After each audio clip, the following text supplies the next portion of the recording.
가장 깊고 평온한 휴식으로의 회귀. 여러분, 안녕하셨어요?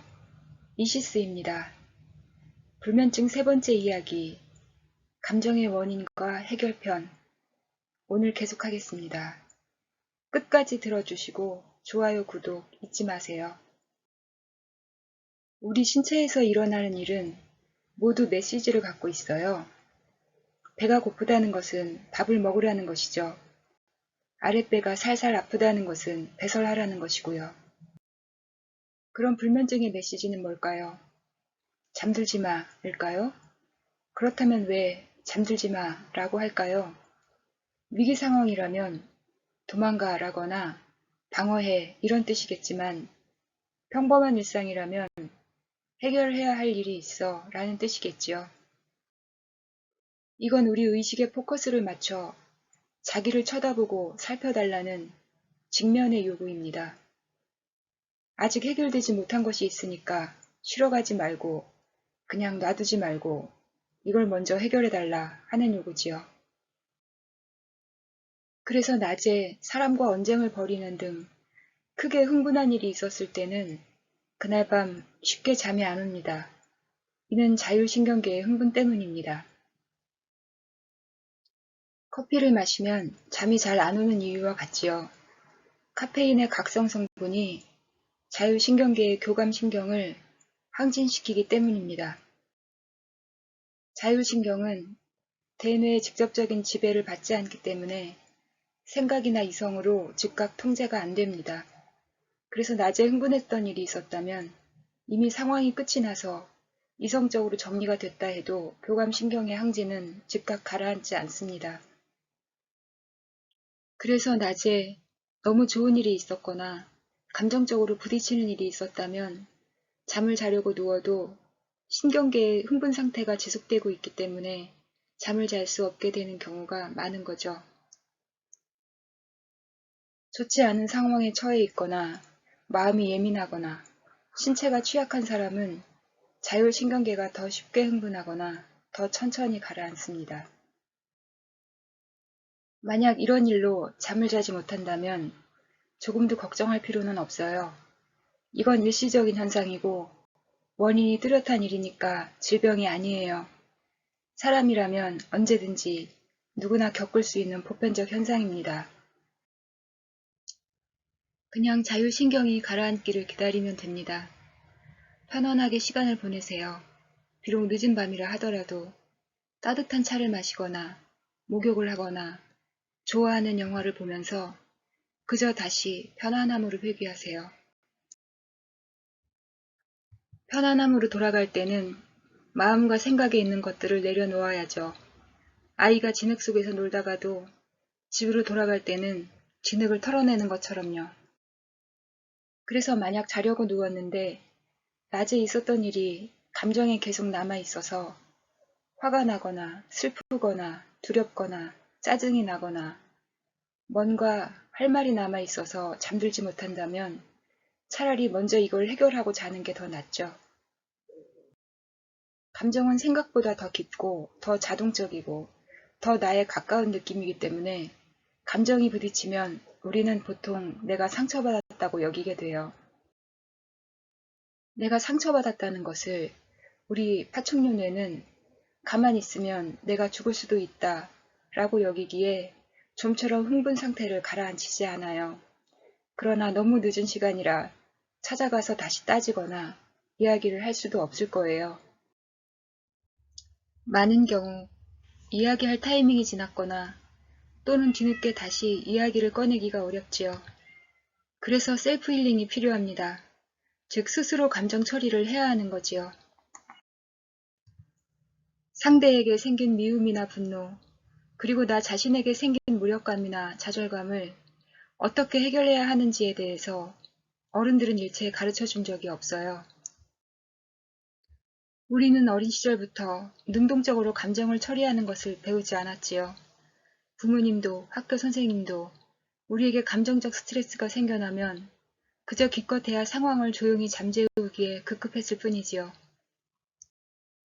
우리의 감정 상태는 그저 외면하고 억지로 주저앉혀서 시간이 지나면 의식 속에서 그 스스로 옅어지고 잊어버리거나 또는 타협하고 어쩔 수 없이 포기했지요. 감정은 눈에 보이는 게 아니니까요. 그런데 그런 감정들은 그냥 사라지는 게 아니지요.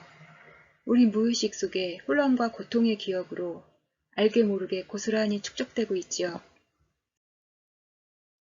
그것은 점점 쌓이고 무거워져서 우리 몸과 마음에 해결되지 않은 숙제로 남아있지요. 그것은 우리에게 좋지 않은 영향력을 행사하는 것을 넘어서 우리 인생을 끌고 가기도 한답니다. 우리는 이제라도 우리 감정에 대해서 능동적으로 해결할 수 있어야 해요. 그리고 과거로부터 쌓아온 것들을 해결해야 합니다. 우리가 마음속에 남아있는 감정을 혼자 다루기 위해서는 반드시 마음의 시야를 키워야 해요. 마음의 시야란 이해력을 의미해요. 나의 고통에 사로잡혀 있던 시야를 상대를 이해하는 시야로 확대하는 거예요. 이해를 통해 상대를 용서하거나 또는 나 자신을 용서하고 그럴 수도 있었겠다 하고 상대방에게 공감이나 연민을 느낄 수 있다면 내 마음의 고통이 줄어들거나 사라지는 것을 느낄 수 있지요. 우리가 마음의 고통을 느낄 때를 보면 나 자신의 감정이나 특정 사건, 특정 사람에게 포커스가 사로잡혀 있는 경우가 많아요. 거기서 벗어나서 다양한 시야를 확보하는 게 고통에서 벗어나기 위해 제일 먼저 해야 할 일이에요. 고통을 해결해야 할 주체가 바로 나 자신이기 때문에요.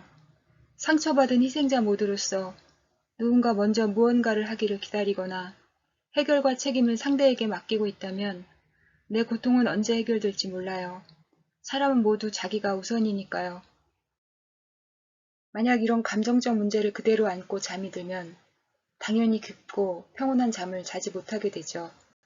다음 날도 그 일을 제대로 해결하지 못하고 어영부영 넘어가고 이렇게 자꾸 세워라 내워라 평생 동안 감정적 문제가 쌓이게 되면 불면의 원인도 자꾸 쌓이면서 언젠가 불면증이 불거지면 쉽게 다룰 수 없는 만성의 상태가 되어 있죠. 또한 우울증이 올 수 있는 모든 조건을 완벽하게 구비하고 있는 것과도 같지요. 그래서 혼자 이런 감정적 문제를 해결할 수 없는 경우라면 상담가를 찾아가서 감정 문제를 해결하고 정리하세요. 도움을 받는다는 것은 현명한 일이에요. 그래서 저녁이 되면 그날 있었던 모든 일들을 이해하고 용서하고 상대의 존재를 너그럽게 허용해주는 시간을 갖는 게 좋아요. 이런 것을 진짜 사색 또는 명상이라고 할 수 있겠지요. 그렇게 상대를 놓아주면 나 또한 놓여나서 우리는 편안함으로 돌아가서 다시 에너지를 충전하고 즐거운 꿈을 꿀 수 있으니까요. 이것이 자신을 위해 가장 좋은 것이에요. 불면의 원인과 이유가 계속 축적되는 것보다는요. 사실 불면은 오래전에 찾아온 아름다운 친구예요.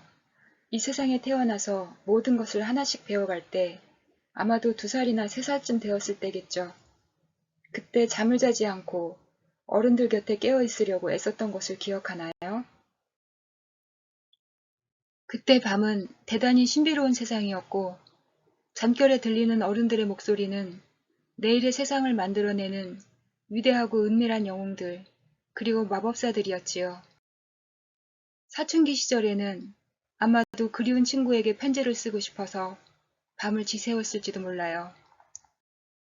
어쩌면 시를 썼을 수도 있겠네요. 혼자 이불 속에서 철학적인 삶에 대한 의문을 탐구하고 있었을지도요.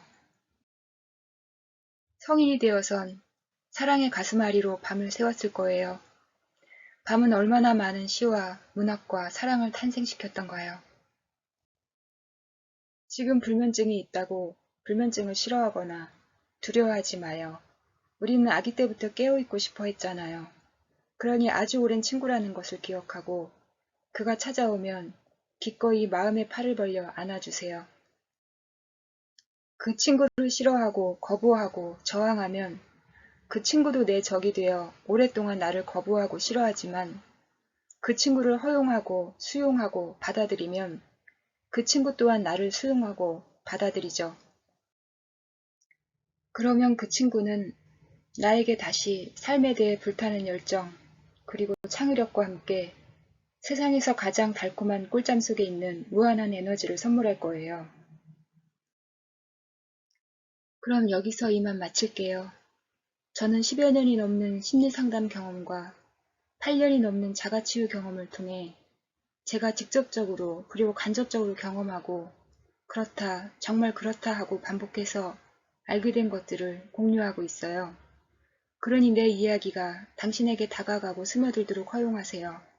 마음과 정신에 주는 비타민처럼요. 우리 모두 두려움이 없고 쾌감이 가득한 삶이 되길 기원합니다. 좋아요, 구독 눌러서 저 이지스와 계속 함께해요. 고맙습니다.